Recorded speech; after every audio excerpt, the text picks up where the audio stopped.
Pluie battante, nuit noire. Un homme court désespérément à travers une ruelle sombre, ses vêtements trempés et déchirés. Ses pieds glissent sur les pavés mouillés, mais il continue, poussé par une peur viscérale qui lui dévore l'âme. Derrière lui, des voix grondent dans l'obscurité, des silhouettes menaçantes se rapprochent inexorablement. « Attrapez-le! Ne le laissez pas s'échapper !» hurlent les poursuivants, leurs cris résonnant comme un glas dans la nuit. Il trébuche et s'écroule dans la boue froide. Ses mains cherchent désespérément un appui, mais il sait que c'est fini. Il lève les yeux, le souffle coupé, pour voir une silhouette encapuchonnée s'approcher lentement, son ombre projetée sur le mur comme un spectre de la mort. Une voix froide et implacable perce le silence.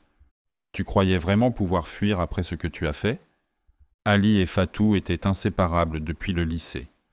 Leur amour était leur refuge dans un monde souvent cruel et injuste. Mais aujourd'hui, cet amour est mis à l'épreuve par une tradition devenue un obstacle insurmontable, la dot. Le père de Fatou, un homme fier et autoritaire, fixe les règles avec un sourire glacial qui glace le sang. « Si tu veux ma fille, prouve que tu es digne d'elle. 10 millions de francs CFA. » Ali reste figé, son cœur s'effondrant comme un château de sable sous la vague de la désespérance. 10 millions ? Lui, simple instituteur, n'a même pas 10 000 à son nom. Fatou tente de plaider leur cause, ses larmes coulant silencieusement comme une pluie de printemps. « Papa, nous nous aimons. L'argent ne devrait pas être plus important que notre bonheur. » Mais son père éclate d'un rire amer, son visage se déformant en une grimace cruelle. L'amour ne nourrit pas une famille. Si cet homme ne peut pas payer, il n'a rien à faire avec toi.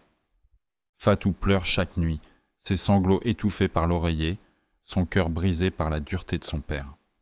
Ali la serre contre lui, mais il sent son impuissance grandir comme une ombre qui s'étend sur leur amour. Comment pourrait-il réunir une telle somme ? Il lui promet pourtant, avec une détermination farouche, « Je trouverai l'argent, peu importe comment. » Les jours passent et la pression monte, écrasant Ali sous son poids. Il frappe à toutes les portes, banques, amis, collègues, mais personne ne peut ou ne veut l'aider. À chaque refus, il sent son monde s'effondrer un peu plus, comme un puzzle dont les pièces se dispersent dans le vent. Un soir, épuisé et désespéré, il erre dans un quartier malfamé de la ville, ses pas résonnant dans le silence comme un condamné à mort. Il entre dans un petit café sombre pour se réchauffer avec un thé amer, son cœur aussi sec que le fond de la tasse. Alors qu'il fixe sa tasse vide, une voix calme brise le silence comme un serpent qui se faufile dans l'herbe. « On m'a parlé de ton problème. » Ali lève les yeux et voit un homme élégamment vêtu s'asseoir en face de lui sans être invité. Son sourire est glacial, ses yeux perçants comme ceux d'un prédateur qui guette sa proie. L'homme pose une liasse de billets sur la table avec une lenteur calculée, comme un joueur de poker qui mise tout sur une carte, 100 millions de francs CFA. Ali reste figé, incapable de parler, son esprit paralysé par la tentation et la peur. Mais alors qu'il hésite, les images de Fatou en larmes envahissent comme son esprit et il sent son cœur se briser comme du verre sous la pression. « En échange, » continue l'homme avec un ton presque amusé, « tu me rends juste un petit service. » Ali sent son cœur s'emballer, son sang bouillonnant comme de l'eau sur le feu. Qui est cet homme ? Pourquoi lui propose-t-il cela ? Mais alors qu'il hésite, il pense à Fatou, à leur avenir brisé sans cet argent. Il tend la main vers les billets, comme un condamné qui accepte son sort. L'homme conduit Ali dans une maison isolée en périphérie de la ville, une demeure sinistre qui semble surgir des ténèbres comme un fantôme. L'air est lourd et oppressant, chaque pas résonne comme un avertissement silencieux, chaque ombre semble cacher un danger. Une porte s'ouvre sur une pièce faiblement éclairée où se trouvent deux autres hommes imposants, leur visage aussi dur que le granit. On tend à Ali un document sans aucune explication, comme un pacte avec le diable. « Signe ici », ordonne l'un des hommes d'une voix rauque, comme un juge qui prononce une sentence de mort. Ali hésite en regardant le papier vierge devant lui, son instinct lui hurlant de fuir, mais il pense à Fatou, leur avenir, leur mariage. Tremblant, il prend le stylo et signe, comme un homme qui se damne pour sauver son amour. L'homme élégant éclate d'un rire sinistre, avant de poser une main glaciale sur l'épaule d'Ali. « Bienvenue dans la famille. » La porte s'ouvre brusquement derrière eux. Ali aperçoit un cadavre étendu au sol dans une mare de sang séché, comme un symbole de ce qui l'attend. Il recule instinctivement, son cœur glacé par l'horreur. « C'est quoi ça ?» L'homme sourit froidement. « Rien qui ne te concerne, pour l'instant. » Avec l'argent en main, Ali retourne chez le père de Fatou et pose fièrement la dot sur la table devant les invités stupéfaits, comme un triomphe éphémère. Le mariage a lieu dans une ambiance festive, musique traditionnelle, danseurs habillés de couleurs vives. Tout semble parfait, mais Ali ne peut savourer ce moment. Chaque sourire qu'il offre est une façade pour cacher le poids écrasant du secret qu'il porte, comme un condamné qui porte sa propre croix. 3 jours après le mariage, alors qu'il tente d'oublier cette nuit maudite et de profiter de sa nouvelle vie avec Fatou, il reçoit un message anonyme sur son téléphone. « Tu pensais vraiment t'en tirer aussi facilement ?»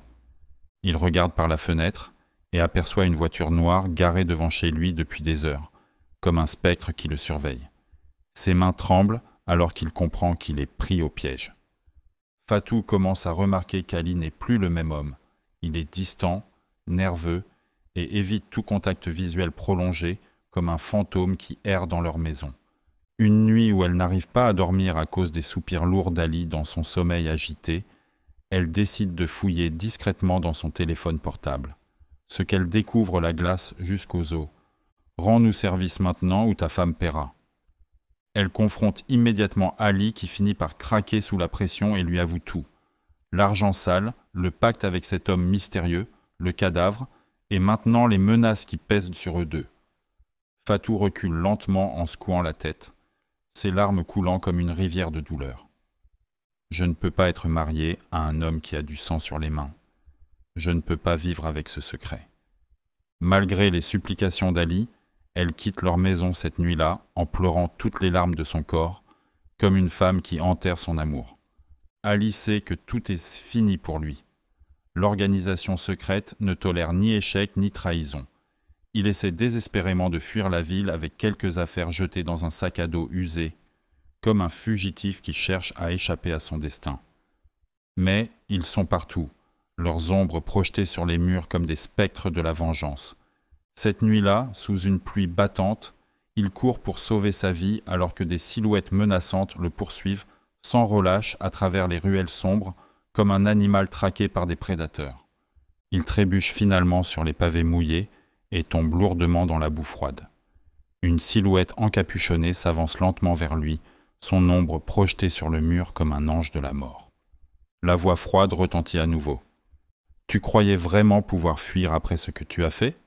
Le lendemain matin, dans un journal local oublié sur un banc public, on peut lire brièvement « Un homme retrouvé mort dans une ruelle sombre près du vieux quartier industriel.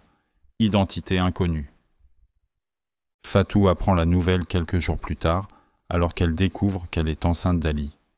Elle pleure longuement pour cet homme qu'elle a aimé, mais dont le nom restera à jamais entouré d'un mystère tragique, comme une légende de l'amour et de la mort. Auriez-vous accepté l'argent comme Ali?